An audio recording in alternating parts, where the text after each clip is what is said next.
Could one of y'all pass the gosh darn rock? Hey yo, I'm trying, I ain't lying, and hosting this will be Brian. He posting like Kobe Bryant, he flying to see the pilot. Hit the hezzy, we got Jesse, opinions get kinda messy. A fan of Athletics, from football to racing jet skis. This is Pass the Rock, don't stop the shot clock. Pass the slap shot, come on, now let's talk. Pass the rock.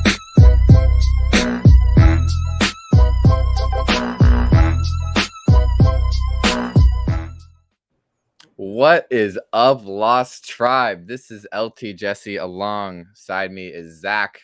How you doing, Zach? I am doing quite well. I had a very nice day. Went for a run, went for a workout, very productive day. Feeling good today. How about you, Jesse? I'm doing great. Welcome, everybody, to another June episode of Pass the Rock, our second one so far in the month of June. Second episode, we're going to be talking a lot about the NBA Finals. We had our last episode last week. Go check it out if you missed it. Recapping games 1 and 2. Since then, we've had games 3 and 4, and then we got game 5 tonight as well. Every night we've been hitting the Twitter spaces after the game, so make sure come check out the live raw reactions on Twitter. Zach, how have the spaces been in the last week or two? Spaces have only gotten better since we started them. Game 4, we actually had a lot of really good conversation. So if you're available for game 5, game 6 is happening. Hop onto those spaces, join us. There's a lot of really good conversation that goes on there. A lot of good opinions thrown around. It's not even always finals. We were talking about a lot of the NBA going on, so it's a lot of fun there. So please join us, Lost Tribe Sports on Twitter. Right after every finals game, we are doing a Twitter space. Join us then. Hey, and that's included tonight. We got game 5 tonight, but now that we've had a little more time to digest games 3 and 4, we're going to start today's episode with a recap of those games. So let's get right into it. Let's start with game 3. It's crazy. We have to think all the way back to a month ago at this point with how far they got between. It feels like with everything going on in the world of sports, it feels like a month ago. But yeah. Game 3, Curry, yet another dominant performance, 29 points in game 3. But even after a dominant third quarter, they couldn't really do much. They only had 11 points in the fourth quarter. It was, and Curry even had his injury scare with his foot injury. Everyone thought, oh no, is this it for Curry? It wasn't, but everyone held their breath for a second there. Yeah, it's true. Days in the sports world feel like hours in that planet and Inception when you're like, you're gone for a few hours and then it's old news. This was so long ago that it's hard to remember that this game even happened, where we had the third quarter Warriors come out. They kept it really close, but then we've seen the fourth quarter Celtics a bit in these playoffs, and Smart, Brown, and Tatum were the first trio to score 25 and 5 since Kareem, Magic, and Michael Cooper in 1984. And if that's not an ESPN stat, I don't know what is, but it was a great game, great team effort from Boston. I mean, Marcus Smart, by the way, which we'll get to in a bit, his over-under has been pretty low a lot of these games, and then he comes out with 24 points in this one, a lot of them adding a lot of assists and rebounds as well. The Warriors, only 11 points in that fourth quarter. We saw similar in game 1. They only had 16 points. It's been a big struggle. In game 3, we really saw Boston, for the most part, dominated end to end. We were all thinking by the end of that game, oh, Boston's got this. This series a wrap. Boston's going to win in like 5. And then, moving along to game 4, Boston's not winning in 5. Curry pretty much did even more than he had to. He dropped 43 in game 4, which was absolutely insane. And, the Warriors just, it was a very close game, but the Warriors edged it out and they prevailed. Yeah, 7 threes for Steph, one of his best games ever. I know he says he doesn't rank his performances, but this was one of the best we've seen. It had to be. Now, this is an interesting debate I've been seeing going around online. There's a lot of every game in the NBA Finals is important. Every game in the NBA playoffs is important. In a series, though, as a turning point, game 4 has to be the most important game in terms of saving your season from 3-1 to 2-2 with home court advantage. Like, them winning that game is the difference between one team in NBA history, and that's the Cleveland Cavaliers, to come back from 3-1 and having a fair shot at 2-2. So I know that games 5, 6, and 7 all have more implication on who actually wins the series, but game 4 is actually the most pivotal game in a game 7 series. Yeah, and through 4 games, though, as you're talking about, game 4 is very important, but I'd say every game in the finals is important, and one player has not really been stepping up, and that would be Draymond Green. 17 points and 18 fouls through the 4 games so far. Jesse, what do you think is going on with him? I don't know what's going on with him. His mom doesn't know what's going on with him. She tweeted on Twitter this week that she doesn't even know who this imposter is for Draymond. You show your grandkids one day that Draymond dropped 32 points in Game 7 of the NBA Finals, and they're not going to believe you. But 18 fouls and 17 points in 4 games, you cannot make that up. And Steve actually benched Draymond for a large part of Game 4, and could have been a big reason why they had success in the second half.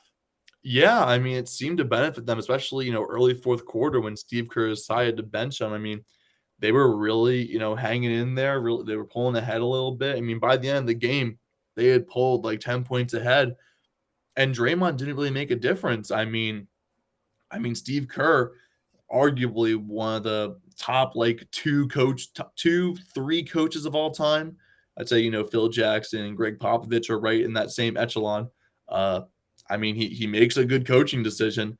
Shocker, right? But I mean, we're talking about Draymond Green here, who we've known about for years and years, a core part of the Warriors dynasty, arguably their glue guy. So it was really interesting seeing how they benefited, benching him. It was, such a different sight than that we've seen small ball Warriors for so long, and Draymond was always like that 5. Now we have Kevon Looney being that guy this year. Next year is probably going to be James Wiseman coming back from injury. I mean, who knows how Draymond's future is going to be if he doesn't recover from this. But, I mean, I'm kind of overstepping here. I think Draymond's just having maybe just a bad series, which is still not like him.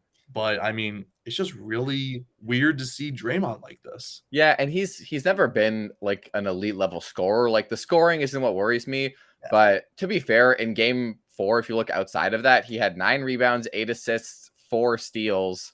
5 of those rebounds were offensive rebounds, giving them more possessions. He shot 1 for 7 from the field and had 3 fouls, couple turnovers. Not great, but if he can still, if he's scoring 2 points and they're winning the game, and he still can put up almost a double-double without the points, get you some good defensive stops, like he's still a very valuable player. Yeah, Draymond's still valuable. It's just if he's not putting up double-doubles, though. He's not putting up double-doubles in rebounds and assists. He's just putting up, like, I don't know, like 7 and 5 or whatever. Like, I mean, it's just, the lack of scoring, which we already knew about. It's still even less than we're used to Draymond's lack of scoring. We're used to Draymond being like a 7-point scorer, which is like, nothing crazy, but he's also, creating shots, playing good defense, and everything in between with all the intangibles. We're not seeing that Draymond. We're seeing Draymond the type of guy to get a triple double without the points and miss out on a quadruple double because he had 6 points. Absolutely. Draymond is that type of guy, but like someone has, like you said, I mean, this is not Draymond Green. This is an imposter. Yeah, well, let's talk about Game 5 and how Draymond, comes into this situation. If he'll actually finally score more points than fouls. He's currently 1 below. So all he needs is to get at least 1 more point than fouls tonight. So Draymond Green coming into this game, like we said, he's got in the last couple games 2 points. I believe he had a goose egg one of those nights as well. So it's been rough for him so far. How do we feel about this Warriors offense coming into tonight? I think the Warriors offense is going to be fine. I think their defense has been stepping up so much. It really just, I mean, I think that overall they're fine, but I really just want to see how Draymond fits into this puzzle because, I mean, Draymond's been really off, and it seems like they're almost better without him. So can Draymond prove that he deserves to be playing all these minutes in the finals? He's still getting around like 30 minutes a game. But, I mean, do they need Draymond on the court? We don't know. But I mean, I think Draymond's really the key to, how this team does as a whole because he is their glue guy after all. I mean, you want a glue guy on the floor when you can, but yeah, it's tough when your glue guy is getting fouled off the court. But I agree. Like even though he can't score, he needs to be there for his voice and his leadership on the court. They have a lot of young players. I'm sure he is very much the captain of that team. When he's on the court, and he's the one dishing it off to Curry for all those 7 or 8 threes that he's going to inevitably hit. I mean, he was also saying, like how Curry handles the offense, and he was saying that he handles the defense, and he said he wasn't doing a great job handling the defense. So I feel like Draymond's going to be a really big part of if the Warriors can, win this game at home. But moving along to the Celtics, what do you think the Celtics need to do, or who needs to show up to really push them over the edge and win in enemy territory tonight? I think it's got to be Marcus Smart. I think the games that the Celtics win, and convincingly, he is an X factor. There's some games in the Milwaukee series and the Miami series, and again in the finals so far, where he's hit big shots at the end of games, where he hits a deep corner three or sets up Tatum on like the game winner, even against Brooklyn way back in the first round. I mean, he is a guy you want with the ball in his hands at the end of the game to make the right play, even to someone else. If he's not the one taking the shot always, but I mean, I would trust Marcus Smart to take a shot at the end of a game if you need him to, if he's having that type of game. Now, his over-under is, like we said, it was set pretty low at like 14 or something like that. But I think if Marcus Smart can give you 20 to 24 points like he did a few nights ago, then it's a wrap. If you can get that from him, if the scoring differential between him and Steph can be less than 20 points, then you'll probably have a pretty good chance at winning that game. If Steph has 30 and Smart's got 10, probably not. If it's 30 and like 20, then you can make up for those points elsewhere. Yeah. I mean, I like your piece on Marcus Smart there, but I think that the player that's really key to this game is Jason Tatum. I mean, last episode I spoke about his struggles in game 1 and 2. I think they're still very relevant to this series. I mean, like one game, he's dishing out the ball, but he's not able to score whatsoever. The next game, he's scoring a ton, but he's not really sharing the ball. He's been very up and down in game 3s and 4. I mean, like game 3 and 4, it was nothing really to be like, whoa, he's doing all this. He's amazing. I'm still taking Jaylen Brown as my finals MVP. He's still the guy for the team, in my opinion. He's just showing up when it matters. I mean, Jason Tatum's still a phenomenal player. Don't get me wrong. He's still going to go in there and probably drop like 20 points. Like, I can't see Tatum not doing that. But how meaningful are those points? They haven't really been super meaningful compared to Smart or Brown's points in this series. So, I mean, I feel like it's a matter of how Jason Tatum really does tonight. That'll really show. If Jason Tatum does super well, drops over 30 points and is sharing the ball and just getting his teammates wide open for shots, Celtics can win this easily. If not, it's going to be a really tight battle, and I can see the Warriors edging them out. I like it. I like it a lot. Let's get to some hot takes for game 5. We're each going to give pretty bold take for the game.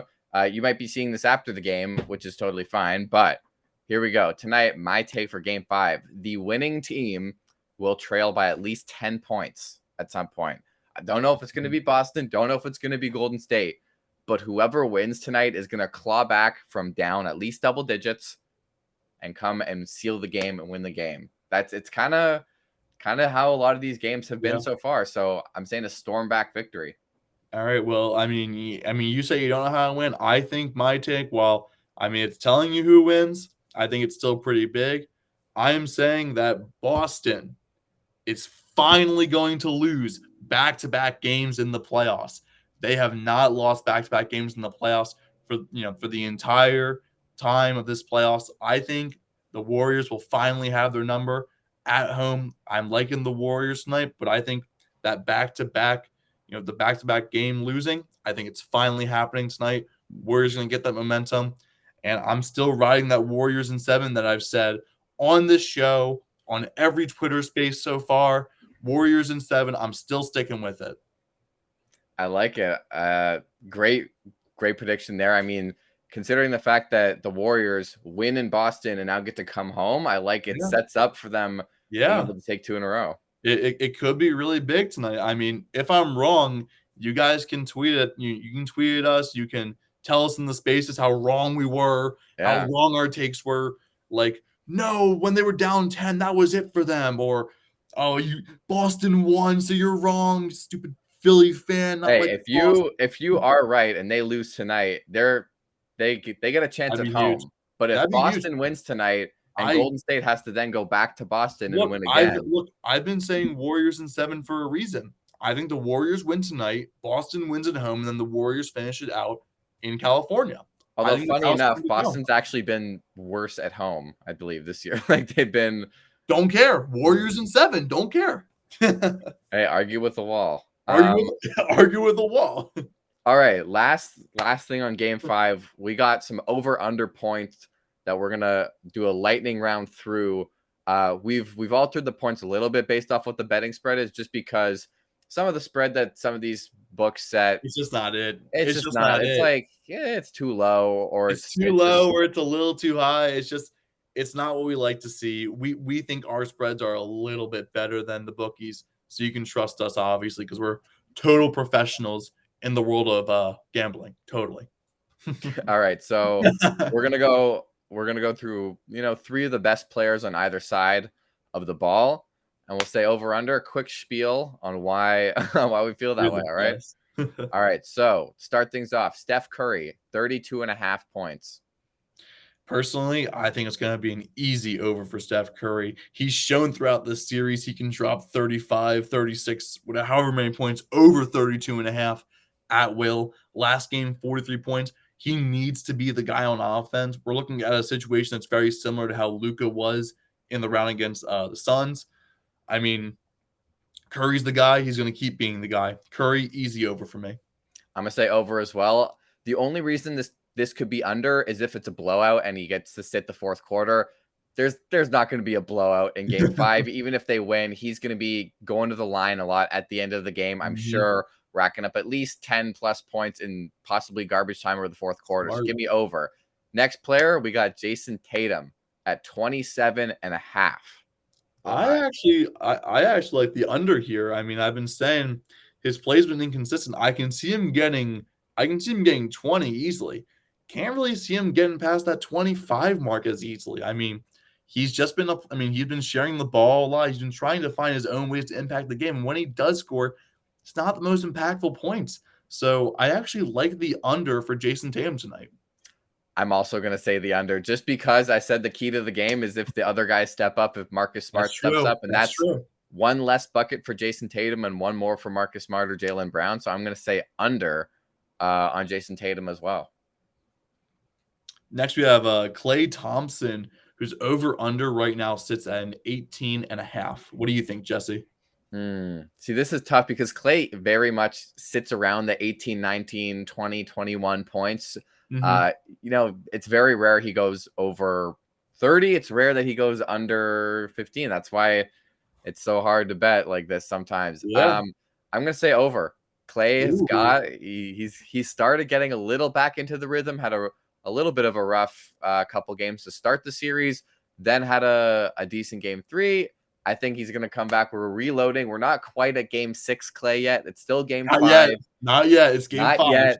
He might be saving the best for last, but I'm still going to say over at the 18.5 mark. Somebody else needs to score more than 20 points on the Warriors. It's not going to be Draymond.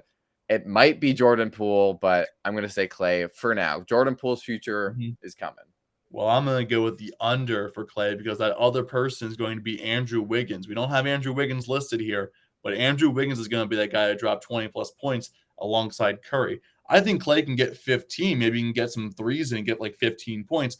Can't see him crossing that 18.5-point barrier. I think, we saw a really almost quote-unquote vintage performance from Klay in Game 4. I mean, we've seen players put on vintage performances and then just not really follow up on them. I'm thinking back to James Harden when he had a game in the playoffs where he was just popping off for the Sixers.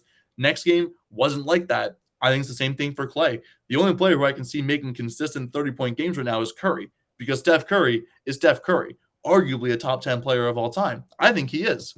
So I think Klay Thompson regresses a little bit. Game 6 Klay could be a very different story, but that's my take for Klay.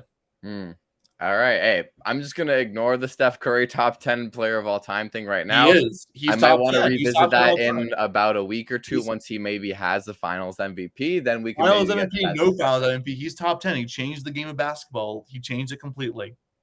Fair enough. Hey, trust me, I believe after playing house league basketball and nobody passes the ball and everyone's pulling up from half. Everyone's pulling up from 3. We have middle schoolers pulling up from 35 feet out of the basketball. I mean, out of the hoop. You know who influenced that? Steph Curry. Only Steph Curry influenced that. He changed the game of basketball. For better or for worse, he definitely changed the game. He changed the game of basketball. He has 2 MVPs. He's won multiple championships. The resume says it. The play says it. The eye test says it the most. He is the 10th best player, in my opinion.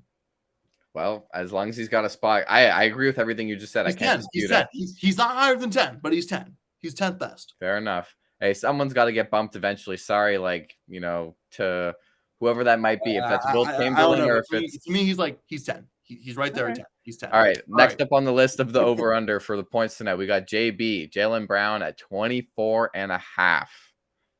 I like the over on this one. Jaylen Brown's been that guy. He's been the guy for the Celtics team. He's still my Finals MVP pick, like I've mentioned earlier. If the Celtics win, he's my Finals MVP. He's been the guy so far. He's been scoring a good 27 around for most of these games. I can see the trends continuing because his points have just been scored in a more timely manner. I mean, sometimes he's like quarters where he's not as onto it, but he shows up in the first quarter. He shows up in the fourth quarter. 2 quarters probably matter the most, honestly. I mean, I can see him going over 24.5 and easily. I'm going to take the over as well. I think JB's going to be their leading scorer tonight.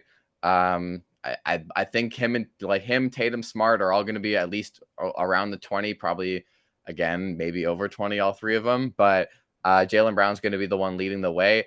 Yeah, yes, Tatum gets his points, but he's going to get his own, and then, he'll get whatever points he needs to get. But I think that Jaylen Brown is the guy. He's the guy, that you want to give the ball to at the end of the game. He's the guy. He's the guy. He seems like he's the guy. Possibly, I don't know if it's the right terminology, but more pure of a scorer than Jason Tatum. I mean, Jason Tatum is bigger, but just Jaylen Brown. It's a big point of contention in the basketball community right now. There's some people who think Jaylen Brown's way better. Other people who think Tatum is light years ahead. You could really go either way. It's so weird because normally regular season I'm saying Tatum, but right now who's proving that they're better? Brown's proving that they're better. Yeah, I mean Tatum did make first team, and Brown didn't even get an All NBA nod, but and Tatum's out here on first team, so it is. He shouldn't be on first team like we mentioned last episode, but he's on it. He shouldn't be. But... Yeah. All right. Well, we got 2 more players of this over-under, a little lower on these next 2. We got Draymond Green at a whopping 7.5, which is, by the way, the same as his rebounds number. So that's the same. I actually think an under might actually be here for Draymond Green. I think he might continue his struggles as much as we don't want to see it. Draymond just has not been the guy like this series. He just hasn't really done it this series. Sure, rebounds and assists are good, but when it comes to points, he doesn't have that dog in him. He doesn't have that dog. Oh, God, you are all squirming right now. All right, I'm going to actually give Draymond some credit and say over. I think he can get to 8 points. I like it. I think even though he's not the guy for them, they're going to want to get his confidence back. They know he's an important, integral part of this team on offense and defense. And I think he's going to get a couple trips to the line, maybe a couple easy layups here or there. But come on, Draymond, you got to give us at least 8 points. Come on, 8 points. I want to pull for him. I just don't like what I've seen so far from Draymond. I don't think he has that dog in him right now when it comes to scoring. I want to cheer for Draymond. He's a great media personality. All of us like Draymond a little bit, but this. Hey, he's a great podcaster. Something's up with him, and I don't think he breaks out. He's leading the league in terms of podcaster average points per game, but yes. Well, to be fair, no, he's not. No, I was thinking JJ Redick's not in the league, and Patrick Beverly doesn't have a podcast yet. So yes. Just wait for him and CJ McCollum to get on something. That's true. All right, last one. We got Marcus Smart, 16.5. You already know I'm taking the over because I said he's going to be the key to the game with possibly more than even 20 points. Where do you see Marcus Smart pulling up in Game 5? This one's the closest one to me. This one's really tough because Marcus Smart's a guy where you don't really mind him scoring, less than 20. That seems almost predictable right now. He's right there for me with like going from 15 to like 17 points. And I'm going to go with the under, but I think it's going to be just under. I think he's still going to be really productive tonight with a lot of, defensive plays. I think the scoring is just going to be handled by, Tatum and Brown instead. I can see them, playing, the roles that they've been playing. Marcus Smart might just be more utility tonight, and that's not a bad thing. I think he'll still have a really good game. I just don't know if it's going to be above 16.5 points. I can see it right at 15, though, just like I said with Clay, right at 15. I like it. And that's why it's so hard. That's why they set it right around there. It's so hard with the over-unders. You never know. Well, that's going to do it for our NBA talk for this week's episode. We're already 25 minutes in. Let's get on to some Stanley Cup Finals preview. Last time we talked, the Rangers had just lost game 3, actually. So they had just gone from 2-0 to 2-1. In that time, in that very short week, not only did they continue to lose, they are since eliminated, and the Lightning have made their 3rd Stanley Cup in a row. I kind of like that Rangers team only because my TikTok was flooded with Rangers content. It was insane. Yeah, and Tampa going on one of the greatest runs in NHL history, the first team since the mid-'80s, which, by the way, was like 40 years ago now. Crazy. To make back-to-back Stanley Cups. No team since the Islanders, I believe in 1980, have won more than a couple, like more than 3 straight. They won 4 straight, actually. So Lightning going for the three-peat. Yeah, I mean, you don't see a lot of three-peats in any sport, really. But I mean, you have the Avalanche going for their first title since 2001. I'm not a huge hockey guy, but I'll give my totally unbiased prediction. I'm going to go with the Avalanche in 7 because I just think that, these both teams are extremely talented, but the Avalanche just seem a little more consistent from what I'm hearing. So I'm going to cast a little bit of doubt on that three-peat. I'm going to say Avalanche edge it out in a nice 7-game series. The NHL playoffs have not disappointed their fans apparently at all compared to the NBA playoffs. So I can see it being pushed to 7. Jesse, what do you think? I don't think it's going 7. I'm sorry for the Lightning who are chasing after that 3rd cup. And even though they're the first team in 40 plus years to make back-to-back cups, the Avalanche have been the most consistent team thus far in the playoffs. I mean, the Lightning went to 7 with the Maple Leafs, first of all, in the first round. The only team to take them to 7, by the way. And yet the Avs, here they are sweeping the first round, sweeping the Predators, having a 6-game series with the Blues that they should have won in 5, that went to overtime, whatever. It was an easy 6-game series.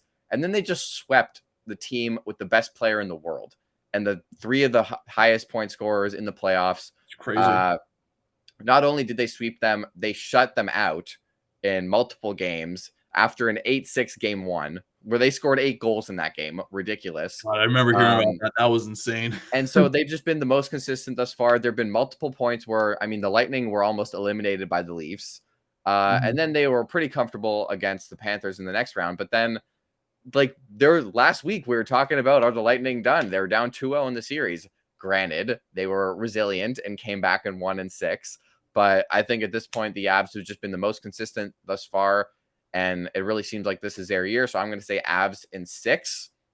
And as for MVP, it's got to be Nathan MacKinnon. I mean, he's just been out of this world. They have a very, very balanced team. They have like 6 or 7 guys who are in double digits in the playoffs this year in scoring, but got to be MacKinnon right there.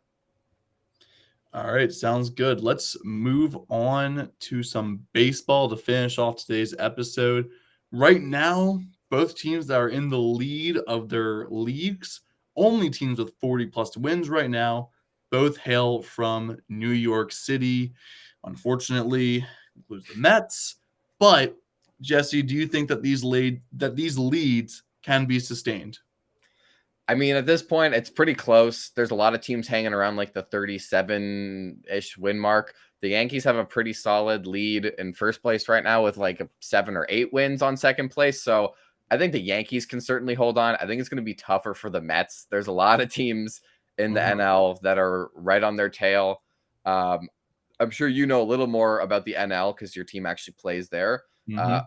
I'm My obviously Phillies, baby, my Phillies. rooting for the Jays. I got a Blue Jay thing over here actually, but the Jays they're sitting right there at 35, 37 wins as well, so they're up there with the pack. But the Subway World Series, come on now, like I said we were gonna have a Canadian Stanley Cup. No one wants a Subway World Series. No one wants that besides the New Yorkers. The New Yorkers. Can you imagine if then they had 3 days between games, but both the games? Oh were in my New York, God! like... Don't even 3 days between games in the World Series. I would be so miserable. On top of it being a Subway Series, but looking at the National League with the Mets, I think I really like the Padres could be the team. Brian's team, the Padres. I kind of like them on the up and up right now. I mean, they're half a game back from their division rivals, the Dodgers. Dodgers just got swept by the Giants, who are a few games back of both of those teams. Padres are 7-3 in the last 10. Mets are only 5-5. I don't think they're going to be holding the lead for the entire stretch. I feel like it's going to be a battle between the Mets, the Dodgers, the Padres, possibly even like you look down to the Giants, Cardinals, Braves. All of those teams, I think, especially because the Braves are red hot, all of those teams are in play to be a top contender in the National League. I think there's a lot of parity in the National League right now, and you still have everything's wide open right now. But I mean, there are some teams that aren't doing so good right now. But we mentioned we were writing down some ideas, and only 2 teams last year finished below 60 wins, being the Orioles and the Diamondbacks. So we're looking at the standings. Any teams pop out to you, Jesse, that could finish under 60 wins this year? There's a couple teams who are on pace for that direction right now. And sorry to Izzy and some of our other other people from the DMV area. Unfortunately, the Washington Nationals are in that territory. They've won 23 games thus far, only a 37 win percentage. That is a little ahead of the 60-game win mark, but they have a minus 86 run differential, which is bottom 3 in the entire league. Ooh. So not only that, quite rough, but pretty rough. One other team I'll say is the Oakland Athletics. They are the worst team in the American League right now. They're 7-23 at home, which means if you wanted to go watch them at home, you have less than a third chance of seeing a win.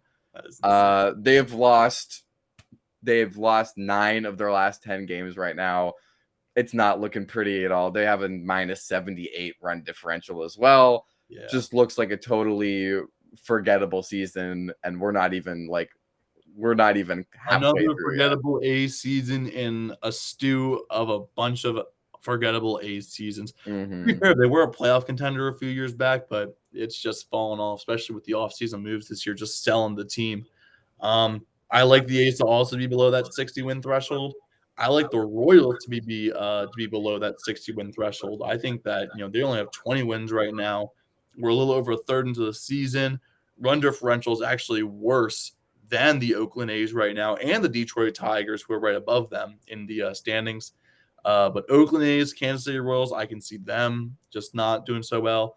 And then the National League, good news to all our DMV folks. I don't think the Nationals are going to finish below 60 wins. I think they'll get above that hump, along with teams like the Pirates and the Cubs. The Cincinnati Reds, though, it's not their year. We all knew it coming in. They were going to be bad. They're just as bad as we suspected. 21-39 right now, only a 350 win percentage, 3-7 in their last 10. I mean, it just looks like they're on pace. Their run differential isn't as horrendous as other teams, but negative 56 isn't doing you any favors. So the Reds are probably going to be one of the 3 teams I'm picking to finish below 60 wins. I like it a lot. And I know Izzy's going to thank you. Losing baseball. How can you like this? It's losing baseball. I like hearing about teams that are down in the gutter and not hearing the Blue Jays mentioned. That's true. And I like saying that the Phillies are actually not down there either. They were, like a week or so ago, but a 9-game winning streak can really help you. And right now, crossing fingers and everything, they are leading 1-0 right now. I'm tracking right now. So fingers crossed. I'm going to the game on Wednesdays. Let's hope that we can do well this series. Well, fingers crossed. We got a lot of stuff to look forward to this week, including a couple different Twitter spaces, because we got tonight, we got game 5, and then game 6 we got in a couple days as well. And unfortunately, the NBA Finals will be done by next Monday. If we have a game 7, it'll either be Saturday or Sunday, one of those 2 days. So it'll be crazy, but it'll be a lot of fun talking about the NBA Finals next week. It'll be really fun. And then after that, Twitter Spaces will make the return after the NBA Finals. They will make the return. We're gonna do it for some big events, big games that are going on, especially when football season comes around. Sunday Night Football, we could be doing it. Could be really fun. Let's see how it goes. Yeah, our version of the Manning cast, but on Twitter Spaces. So we'll have the Twitter cast. Manning cast, but that'd be great. Well, we'll see you all then. We hope everyone's having a lovely start to the summer. We'll catch y'all on the Twitter Spaces tonight if you're there. If you're a cool listener of Pass the Rock, or be square. Thank you all for listening, and we'll see you next time. See ya.